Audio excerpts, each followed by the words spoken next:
नमस्ते बच्चों, बिहार स्कूल के इस यूट्यूब चैनल पर आप सभी का स्वागत है। तो देखो, हमारा पाठ नंबर 8 पूरा हो चुका था और आज हम पाठ नंबर 9 शुरू करेंगे, जिसका नाम है सजीव विशेषताएं एवं आवास। यानी सजीवों की विशेषताएं और उनके आवास के बारे में हमें पढ़ना है कि सजीव का परिवेश किस प्रकार से होता है, उनकी विशेषताएं, उनके आवास के बारे में, सब के बारे में हमें पढ़ना है। पहली और बुझो छुट्टियों में अनेक रोमांचक स्थानों की सैर पर गए। ऐसे ही एक यात्रा पर वे ऋषिकेश में गंगा नदी देखने गए। उन्होंने हिमालय की हिमाच्छिद पर्वत श्रृंखलाओं के कुछ पर्वतों का पर्वतारोहण किया, जहां बहुत ठंड थी। उन पर्वतों पर बहुत ठंड थी और इन पर्वतों पर उन्होंने ओक, चीड़ एवं देवदार जैसे अनेक वृक्ष देखे, जो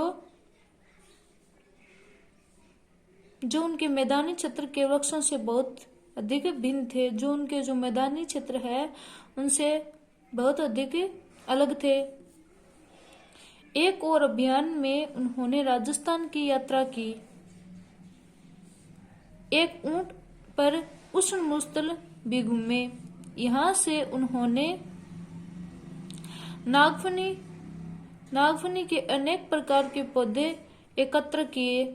अंत में वे पुरी गए और उन्होंने समुद्र तट की सैर की। अंत में वह पुरी गए, जहाँ पे उन्होंने समुद्र तट की सैर की और वहां केजुराइना के वृक्ष की कतार देखी। इन स्थानों के भ्रमण के रोमांचक और उल्लासपूर्ण क्षणों का स्मरण करते हुए उन्हें अचानक एक विचार आया। यानी उन्होंने अलग अलग स्थानों का भ्रमण किया और उन्होंने देखा कि सभी जगह उनका आवास है, उनके वन है, सभी प्रकार से वो अलग अलग हैं। ये सभी स्थान एक दूसरे से बहुत भिन्न थे। कुछ बहुत ठंडे थे, कुछ बहुत उष्ण एवं शुष्क, कुछ स्थान आर्द्र थे। यानी उन्होंने विचार किया कि वो जहाँ पे गए थे, उन्होंने देखा कि वहां पे कुछ स्थान तो ठंडे थे, कुछ स्थान बहुत उष्ण थे, कुछ शुष्क थे और कुछ आर्द्र थे, नमयुक्त थे। परंतु उन सभी स्थानों पर अनेक प्रकार के बहुत सारे जीव या फिर सजीव वस्तुएं थी और उन स्थानों पर बहुत सारे वो जीव थे, बहुत सारे सजीव वस्तुएं थी। उन्होंने यह जानने की कोशिश की कि क्या पृथ्वी पर ऐसा कोई स्थान है जहां कोई भी जीव नहीं है, कोई भी जीव नहीं पाया जाता। उन्होंने यह जानने की कोशिश की कि पृथ्वी पर ऐसा कौन सा स्थान है जहां पर जीव नहीं पाए जाते। बुद्धू ने अपने घर के आसपास के स्थानों का ध्यान किया। घर के अंदर उसने अलमारी एवं दरवाजे को भी देखा। उसने सोचा कि इनमें कोई सजीव नहीं होगा, परंतु उसे एक छोटी सी मकड़ी नजर आई। यानी उन्होंने अलमारी में भी सोचा कि वहां पर कोई सजीव नहीं है, लेकिन उन्होंने देखा कि वहां पर भी एक मकड़ी थी जो कि सजीव है। घर से बाहर भी वह किसी ऐसे स्थान के बारे में नहीं सोच पाया जहां किसी न किसी प्रकार के जीव न पाए जाते हों। पहले ने दूर दूर के स्थानों के विषय के बारे में पढ़ना और सोचना प्रारंभ कर दिया। उन्होंने दूर दूर के स्थानों के बारे में सोचना प्रारंभ कर दिया।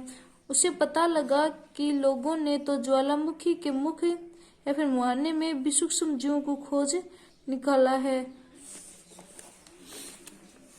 यानी उन्होंने जब खोज की तो उन्हें पता लगा कि जो ज्वालामुखी का जो मुख है, जो मुहाना है, वहां पर भी है वो छोटे छोटे सूक्ष्म जीव है, वो खोज निकाले हैं। अब देखो, यानी हमारी पृथ्वी पर अनेक प्रकार के वो जीव पाए जाते हैं और सभी का अलग अलग परिवेश होता है। सजीव एवं उनका परिवेश। पहली बार बुद्धू के मस्तिष्क में एक और विचार आया। जिन स्थानों की उन्होंने सैर की थी वहां कुछ प्रकार के जीव पाए जाते हैं, वहां किस प्रकार के जीव पाए जाते हैं। और मरुस्थल में ऊंट थे, जैसे मरुस्थल में ऊंट थे, और पर्वत पर बकरी व याक थे। पूरी के समुद्र तट पर केकड़े व अनेक प्रकार की मछलियां थी। यानी इस प्रकार से वो जहां भी गए उन्हें अलग अलग से जीव है वो जीव दिखाई दिए जिन्हें मछुआरे पकड़ रहे थे, जो मछलियां थी जिन्हें मछुआरे पकड़ रहे थे। साथ ही चिंटियों जैसे अनेक प्रकार के जीव भी इन सभी स्थानों पर उपस्थित थे। इन सभी क्षेत्रों में पाए जाने वाले विभिन्न प्रकार के पौधे एवं अन्य क्षेत्र के पौधे भी प्रजातियों से भिन्न थे। और वो जहां जहां भी गए उन्होंने देखा कि सभी जगह वो पौधे भी अलग अलग है, उनकी प्रजातियां भी अलग अलग है। इन विभिन्न क्षेत्रों का प्रवेश कैसा था, उनका प्रवेश भी एक समान था, क्या उनका प्रवेश भी एक समान था। यानी वहां पे सभी जीव भी अलग अलग थे और उनका प्राण वगैरह सब कुछ अलग अलग था।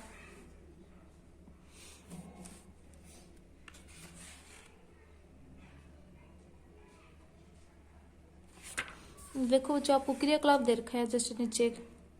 आइए एक वन से प्रारंभ करते हैं। यहाँ पाए जाने वाले सभी पौधे, जंतु एवं वनस्पतियों के बारे में सोचिए। एक जंगल में पाए जाने वाले जंतुओं, पौधों एवं वस्तुओं को सारणी 9.1 के कॉलम 1 में लिखिए। दूसरे क्षेत्र में पाए जाने वाले जंतुओं, पौधों और वस्तुओं के नाम भी सारणी में लिखिए।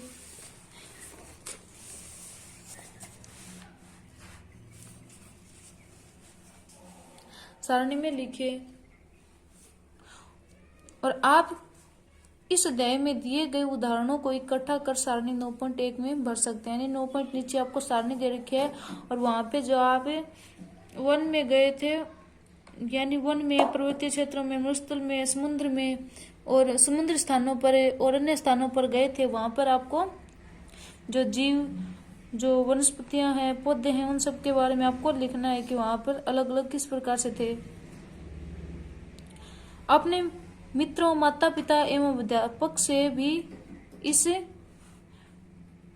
विषय पर विचार विमर्श कीजिए तथा तालिका में दिए गए अन्य कॉलम में विभिन्न स्थानों पर पाए जाने वाले जंतुओं एवं पौधों के नाम लिखिए।